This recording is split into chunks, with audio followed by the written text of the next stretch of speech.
If I had a crystal ball, I would say that 2019 is going to go down as the year that big changes were set in train for the global digital platforms. We've got more than 101 regulators and lawmaker inquiries going on around the world into the perceived market dominance. In fact, there's not even an argument among regulators around the fact that there is market dominance. It's how to deal with that dominance.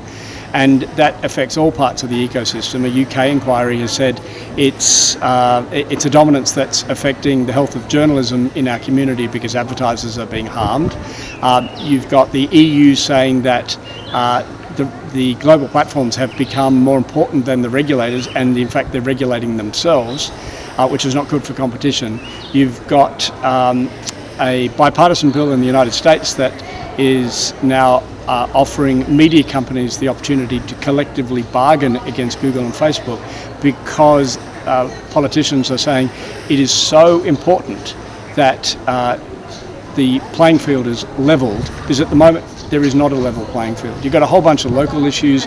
These big companies are not paying taxes, they're not subject to media law, yet they're playing as media companies. Keep in mind, these companies have delivered an awful lot of value for media agencies, clients, and media companies. There are lots of good things. It's not as if these companies are going to be smashed into oblivion. It's a question of how you unpick the practices that might be seen to be unfair in the future in terms of market dominance. And this is a moment that we will look back in terms of economic history and say that the time of platform, peak power for those platforms is probably coming.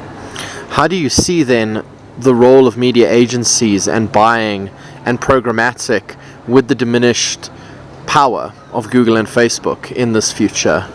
Well, it depends what happens with the ownership of the ad technology, because the fastest growing advertiser in the United States in 2019 is Amazon. They will double their market share this calendar year.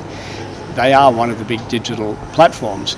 If the ad technology remains open sourced, if the alternatives to a Google ad stack are viable, then you will end up with an ecosystem where the technology is not going to dictate where the dollars go. There are a whole bunch of charitable organisations looking at alternative ad stacks for the future, in the same way that they are looking at alternative business models for journalism.